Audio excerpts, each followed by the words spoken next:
Et si les cris des femmes enceintes montaient jusqu'à nous? Bonsoir à tous, bienvenue sur Royal Dio TV. Ici, on forme, on sensibilise et on impacte. Je suis Stéphane, je ne suis pas seul. Je suis avec Lydie, notre chroniqueuse et animatrice préférée. Bonsoir Lydie. Bonsoir Stéphane, bonsoir à tous. Aujourd'hui, nous allons aborder un thème émouvant. Mais bien avant, passons au témoignage. Tout allait bien jusqu'à ce jour-là. Quelques jours avant la signature de mon contrat, j'ai appris que j'étais enceinte. J'ai décidé d'être honnête et j'ai en parlé au responsable recruteur. Je lui ai dit que j'attendais un bébé. Tout de suite, le sourire quitta sur son visage et il me répondit: on a besoin des personnes disponibles. Arrivé à la maison, je décide de parler à mon mari. Je lui explique l'histoire. Et mon mari répliqua en disant: tu gâtes toujours tout. J'ai fondu en larmes. J'ai pleuré tous les larmes de mon cœur. Et depuis lors, mon mari ne faisait que rentrer très tard à la maison.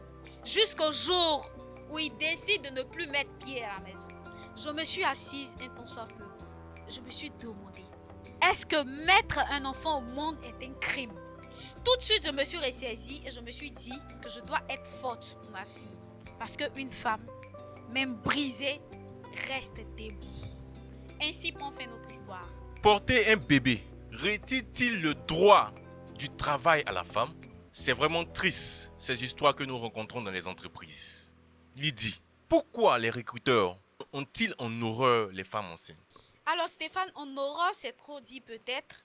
Mais en réalité, ce qui se passe, une femme enceinte déjà, on le voit partout. Les femmes enceintes ont des masques de grossesse, tels que les narines qui s'évadent, les yeux qui deviennent un peu plus pâles, le visage qui devient pâle également, et la nonchalance. Il y a certaines même qui vont jusqu'à se promener avec des petits bols pour pouvoir recueillir leur salive à cause de la nausée que la grossesse les donne.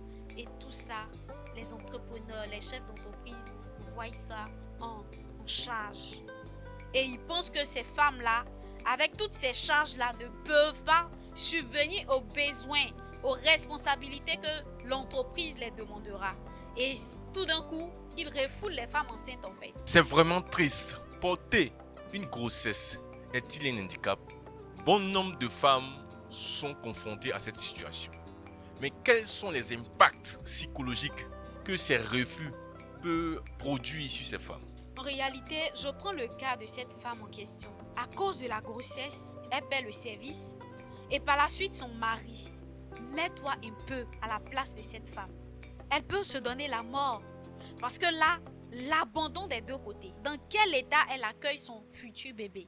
Quelle est la mentalité qui l'anime après ce rejet? La femme peut se détruire petit à petit et penser que la vie est en train de tomber sur ses épaules. Ce poids de l'abandon, ce poids du découragement. Et en plus, il faudra noter aussi le manque financier. Une femme qui ne travaille pas, qui n'a pas de mari, imagine un peu sa situation financière. C'est pénible, c'est fort, c'est lourd à porter. Qui viendra au secours de ces femmes enceintes? Être enceinte n'est pas un drame.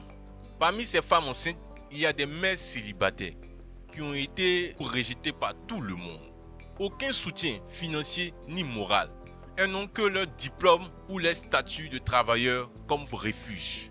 Mais si les entreprises et les recruteurs doivent leur priver de ce droit, qu'est-ce qu'elles deviendront? Lydie, quel conseil tu peux donner à ces structures, à ces entreprises, à ces recruteurs vis-à-vis de ces femmes? Il faut savoir que être enceinte n'est pas un crime. Et l'enfant ne reste pas permanemment dans le ventre de la femme. Elle finit forcément par coucher. C'est 9 mois seulement.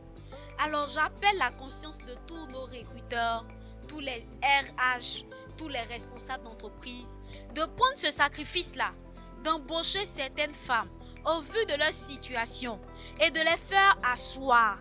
Essayez de les faire comprendre, est-ce qu'elles peuvent se mouvoir jusqu'à ce qu'elles enfantent? Si oui, ils n'ont qu'à les embaucher. Parce que embaucher une femme enceinte qui a une situation critique, c'est sauver l'humanité. Parce que cette femme-là est habilitée à reproduire. Et l'enfant qu'elle met au monde là peut devenir un président demain. Peut devenir quelqu'un qui a une forte responsabilité demain. Donc il ne faut pas refouler cette femme à cause de sa grossesse. Essayons d'aider les femmes enceintes. Parce que beaucoup meurent dans des situations critiques à cause des moyens financiers. Elles ont la capacité de se mouvoir. Elles ont la capacité de venir à l'heure au service. Elles ont la capacité de faire et de rendre les travaux qu'on leur demande à temps. Recruter ces femmes-là, c'est apporter son édifice à l'humanité. Les femmes enceintes sont capables de faire beaucoup. Accordez à ces femmes la chance de pouvoir se mouvoir. Car accorder du travail à une femme enceinte, c'est sauver deux vies. Partagez cette émission, likez, abonnez-vous à Royal Joe TV.